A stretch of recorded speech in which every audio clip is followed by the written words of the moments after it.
أعوذ بالله من الشيطان الرجيم بسم الله الرحمن الرحيم والصلاة والسلام على رسول الكريم.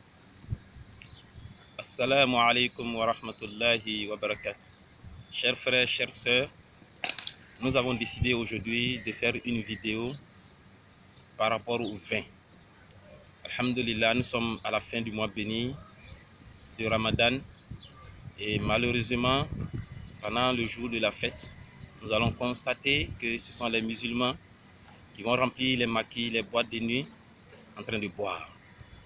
Et pire, certains vont justifier leur acte en disant qu'il n'existe pas de verset dans le Saint-Coran qui interdisent le vin. C'est vraiment dommage d'entendre ces genres d'allégations, et surtout quand ça vient de certains savants qui disent qu'il n'y a pas de verset dans le Saint-Coran qui interdit de manière formelle le vin. C'est pour cela que nous avons décidé de faire une vidéo ce soir pour vous démontrer qu'Allah il a détesté le vin et Allah il a interdit de manière formelle et claire le vin dans le Saint-Coran. Il faut de prime abord savoir que l'interdiction du vin a suivi une certaine pédagogie.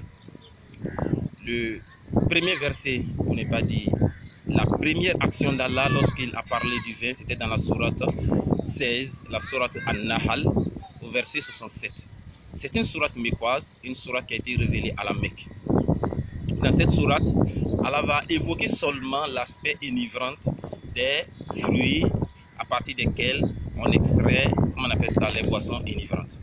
Allah dira, A'udhu billahi minash shaitanir rajim, wa min thamaratin nakhili wal a'nabi tattakhizuna minhu sakaran wa rizqan hasana inna fi dhalika la ayatan liqaumin yaqilun.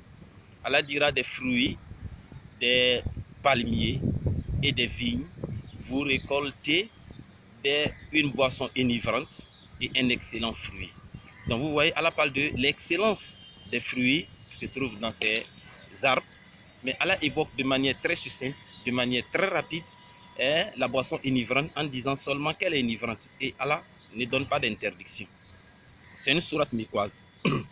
Je le dis parce que c'est capital. À la Mecque, il n'y avait pas d'interdiction. Il faut savoir que l'islam a passé pratiquement plus de 10 ans. À la Mecque, il n'y avait pas d'interdiction, il n'y avait pas de loi. Seulement, Allah, tous les versets qui ont été révélés à la Mecque, ces versets évoquaient, encourageaient les musulmans à aimer Allah, à adorer Allah. C'était une nouvelle religion pour les Arabes. Donc Allah n'a pas voulu les choquer, les frustrer par des interdictions brutales dès le début de leur conversion. La deuxième sourate, ou le deuxième verset qui va venir parler du vin, sera juste après l'émigration du prophète alayhi salatu wassalam. Le prophète va émigrer de la Mecque pour venir à Médine. Arrivé à Médine, la première sourate qui sera révélée sera la sourate al-Baqarah, la sourate 2. Au verset 219 de cette sourate, Allah va évoquer le vin. Et qu'est-ce que Allah dira? Allah dira ouais, وَيَسْأَلُونَكَ عَنِ الْخَمْرِ وَالْمَيْسِرِ قُلْ فِيهِمَا إِثْمٌ كَبِيرٌ وَمَنَافِعُ لِلنَّاسِ وَإِثْمُهُمَا أَكْبَرُ مِنْ نَفْعِهِمَا. Allah dira, on t'interroge au sujet du vin et du jeu de hasard. Dis-leur que dans les deux, il y a un grand péché et quelques avantages. Mais le péché est plus élevé, est plus grand que l'utilité qui s'y trouve. Mais nous allons aller un peu plus loin dans cette sourate, jusqu'au verset 208, pour que nous puissions comprendre la pédagogie divine. Parce qu'en réalité, les musulmans, quand ils sont arrivés à Médine, ils ont eu une certaine foi, ils ont eu une certaine force. Allah va l'évoquer au niveau de la sourate 208. Allah dira, Ya ayyuhalladhina amanu udkhulu fi silmi kafa wa la tattabi'u khutuwati shaytan innahu lakum aduwwun mubin. Oh vous qui avez la foi, entrez dans la religion avec toute votre énergie, entrez pleinement dans la religion, ne choisissez pas ça, on fait ceci, on ne fait pas cela. Donc entrez avec toute votre force, toute votre énergie dans la religion. Appliquez toutes les règles de la religion et ne suivez pas les traces du diable. En réalité, le diable est pour vous un ennemi qui est évident, qui est déclaré. Donc, Allah, il dit au Coran aujourd'hui aux musulmans qui sont devenus des croyants en disant Ya ayyuhalladhina amanu, vous êtes des croyants. Et cela sera corroboré par plusieurs questions qu'Allah va émettre dans le Saint-Coran en nous faisant savoir en quelque sorte que les savants, les compagnons avaient l'envie d'apprendre leur religion, avaient l'envie d'appliquer leur religion. Il y aura une série de Yas'alunaka qui vont venir. Le premier verset qui va parler de Yas'alunaka après que Allah leur ait dit d'entrer pleinement dans la religion, sera au niveau du verset 215. Allah dira quoi? Ils t'interrogent, qu'est-ce qu'ils doivent dépenser de leur argent? Les compagnons ont eu la foi, ils demandent au prophète, à Allah subhanahu wa ta'ala, qu'est-ce qu'on doit demander de notre argent? Allah va leur dire, voici ce que vous devez dépenser, voici ce que vous devez dépenser et à qui vous devriez donner. Le deuxième va venir au verset 217. Et ils diront ils t'interrogent à propos de la guerre pendant les mois sacrés. Et Allah va venir maintenant on t'interroge à propos du vin. Donc vous voyez, cette foi qui est venue aux compagnons alayhi salatu wassalam, ils veulent savoir de leur religion, ils veulent savoir maintenant ce qui est interdit et ce qui est permis, ce qui ne leur à la Mecque, ce qui n'était pas le cas à la Mecque. Ils viennent à peine d'arriver à Médine, donc ils veulent comprendre leur religion. Donc Allah évoque le vin pour la deuxième fois. Et qu'est-ce que Allah dira? Allah dira que le vin, il y a un grand péché dans le vin. Pour dire, il y a un grand mal dans le vin. Il y a un grand mal dans le vin, mais il y a aussi quelques avantages. Allah néglige l'avantage qui se trouve dans le vin. Quelques. Il y a quelques avantages. Mais donc, dans cette première partie du verset, Allah nous indique déjà que l'utilité est très faible par rapport aux dégâts que peut causer le vin. Allah va revenir nous confirmer cela en disant de manière claire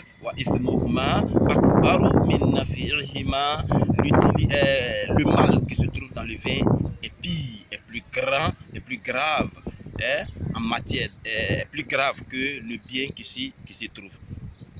Certains compagnons ont compris automatiquement. Mais si nous sommes en train de consommer quelque chose, Allah même nous dit à propos de cette chose que le mal est plus grand que le bien. Mieux vaut arrêter. Donc il y a un groupe de compagnons qui l'ont arrêté, qui ont arrêté de boire, mais les gens continuaient à vendre.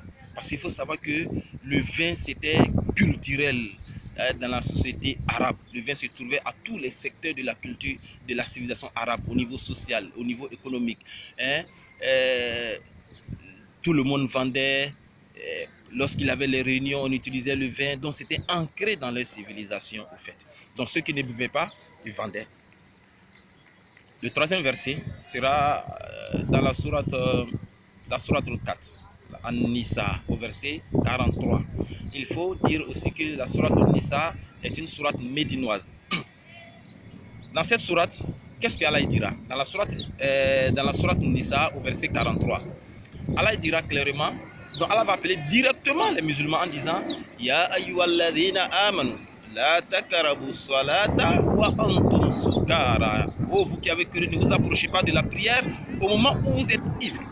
Donc c'est ce verset sur lequel beaucoup d'hommes se basent pour dire que le vin n'est pas interdit, parce qu'Allah dit de ne pas s'approcher de la prière lorsque nous sommes ivres. Nous allons y revenir parce que certains savants disent que c'est l'ivresse qui est interdit et non le produit lui-même, c'est-à-dire le vin. Qu'est-ce qu'Allah dit? Ne vous approchez pas du vin. Suivez, on appelle ça, le processus d'interdiction qu'Allah adopte. Vous voyez, Allah il évoque dans la sourate 16 An-Nahl, il évoque de manière très succincte les boissons enivrantes. Dans la sourate médinoise, la sourate Al-Baqarah au verset 219, Allah nous dit que le mal qui est dedans est plus grand que le bien qu'on peut y trouver. Actuellement, dans la sourate 4, la sourate Nisa, au verset 43, Allah vient nous dire ne vous approchez pas de la prière lorsque vous êtes ivre. Vous voyez, arrivé à un stade, Allah dit bon d'accord, comme je vous ai dit que le mal qui est dedans est plus grand que le bien qui s'y trouve. Bon, vous n'avez pas compris, ne vous approchez même pas de la prière lorsque vous avez consommé le vin. Voilà, takarabu salata wa antum sukara. Certains ont dit, mais la prière, c'est pour nous approcher d'Allah.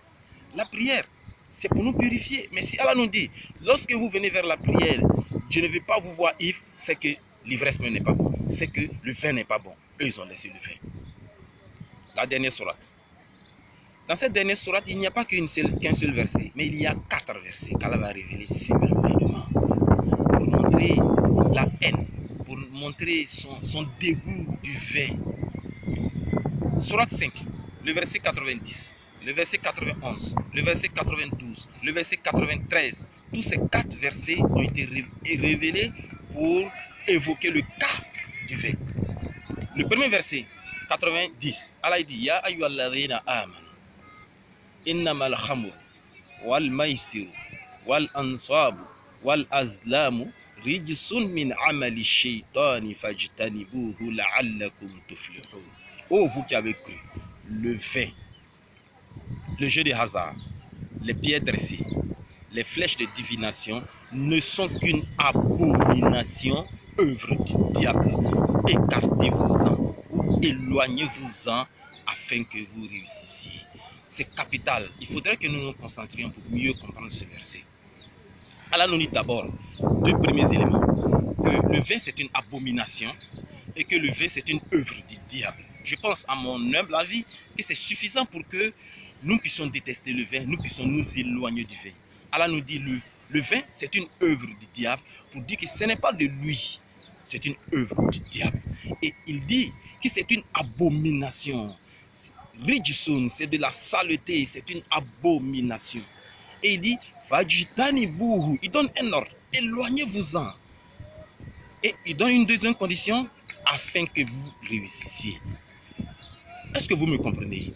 Éloignez-vous du vin pour réussir. Donc si on prend le contraire, si tu ne t'éloignes pas du vin, tu ne pourras pas réussir. Ce seul verset est largement suffisant pour comprendre qu'Allah déteste le vin, qu'Allah a interdit le vin. Mais Allah va revenir au verset 91. Qu'est-ce qu'Allah nous dira? Innama yuridu shaytanu an yuqi'a bainakum al-adawata wal baghda'a fil khamri wal maisir wa yasuddakum an dhikrillahi wa 'anis salat fa hal antum muntahun. Allah dit en réalité le diable ne veut que créer entre vous, s'aimer entre vous l'inimitié et la haine. Le diable ne veut qu'utiliser le vin pour s'aimer entre vous l'inimitié et la haine. Vous éloignez de l'invocation d'Allah et de la prière. Est-ce que vous êtes prêts à laisser le vin? 3 éléments. Premier élément, Allah nous dit que le diable utilise le vin pour créer quoi? La haine et l'inimitié entre nous. Mais suivez, chaque fois qu'Allah parle, évoque le vin, Allah n'évoque pas les musulmans. Allah dit le croyants, depuis la sourate 2, au verset 219, Allah dit Ya ayyuhalladhina amanu. Ya ayyuhalladhina amanu. Donc vous qui avez la foi. Alors qu'Allah dit Innamal mu'minuna ikhwa. Vous les musulmans, vous êtes des frères, vous êtes une fraternité, vous les croyants disons, c'est une fraternité. Wa atasimu bihablillahi jami'an wa la tafarraqu. Cramponnez-vous au câble d'Allah et ne vous divisez pas. Mais Allah dit que le diable veut utiliser ce vin pour vous diviser et puis créer la haine entre vous. Et Allah dit encore, le diable veut utiliser le vin pour vous écarter, vous éloigner d'Allah, de l'invocation d'Allah. Le diable veut utiliser le vin pour vous éloigner de la prière. Donc Allah donne plus de détails encore sur la gravité du vin, sur ce que les conséquences du vin, parce qu'il a dit à la sourate, il a dit à la sourate 2, verset 219, que le mal est plus grand que le bien. Donc c'est le mal que peut engendrer le vin qu'Allah est en train de dégrainer ici. Donc, mon frère, ma soeur, si Allah te dit déjà qu'à travers le vin, le diable veut créer la haine entre toi et ton frère, il veut créer l'inimitié entre toi et ton frère, le diable veut t'éloigner d'Allah lui-même, de l'invocation d'Allah lui-même, le diable veut t'éloigner de la prière. Qu'est-ce que tu attends pour abandonner la prière, pour abandonner le vin? Et Allah te pose la question, Fahal antum muntahun, est-ce que vous êtes prêts à laisser le vin?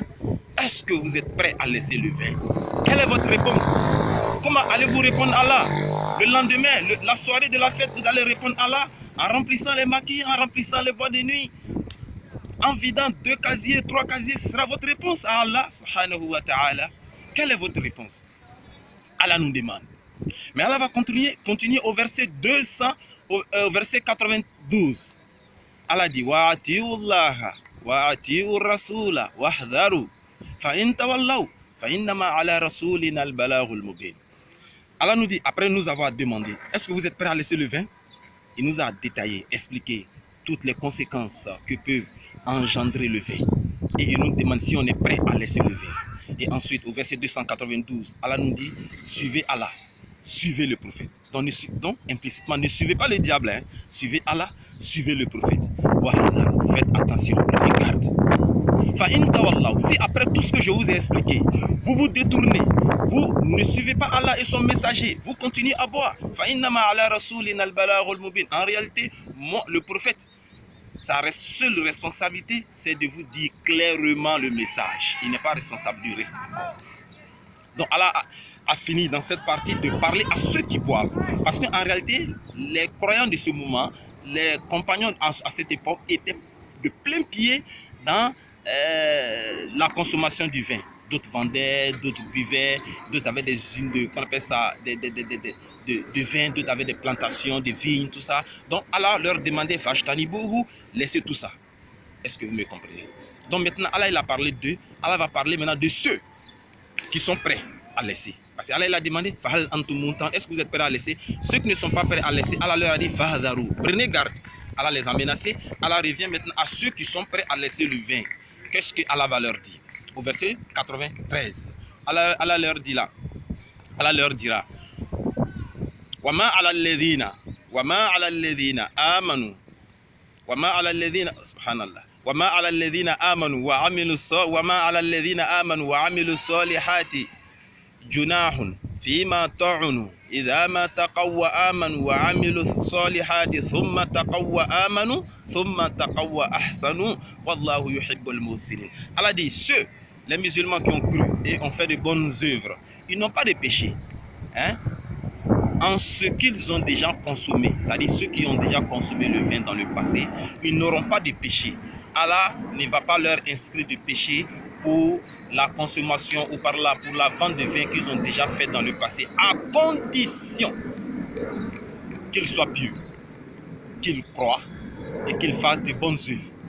Et Allah insiste encore, et qu'ils demeurent pieux, et qu'ils demeurent croyants, et qu'ils fassent, et qu'ils soient bienfaisants.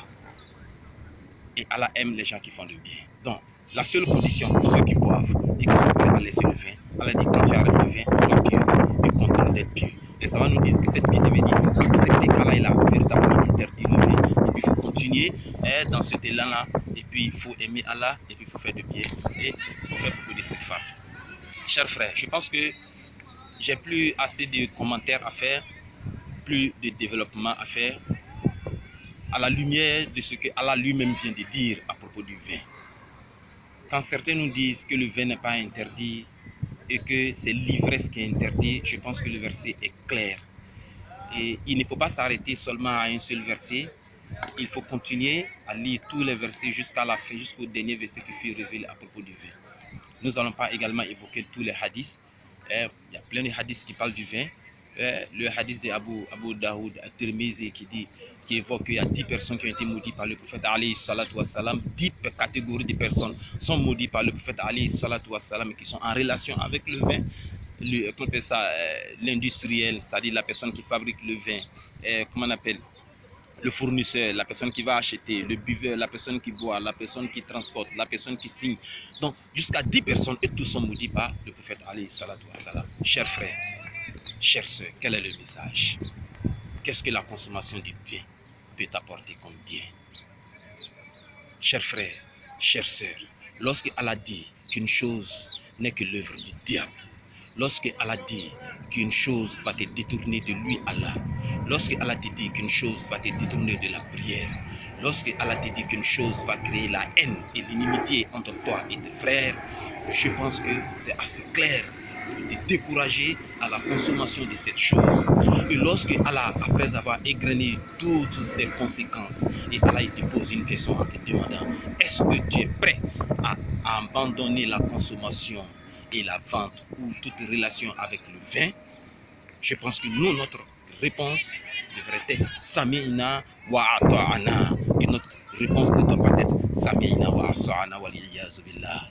Ala kulli hal, chers frères, chères sœurs, aujourd'hui, c'est vraiment dramatique de voir que des gens qui ont jeûné 30 jours de pénitence, de douleur, de souffrance, de prière, d'invocation, vont au lendemain de ce jour de pénitence, vont remplir les maquis en train de désobéir, en train de boire. Chers frères, chères sœurs, prenons conscience autour de nous, essayons de conseiller tous nos frères, tous nos sœurs qui sont autour de nous pour leur dire que ça ne nous rapportera que regrets et pertes, comme Allah a eu à le signifier dans le début de la sourate 5, verset 90, en disant La'allakum fajtanibu, la'allakum tuflihun.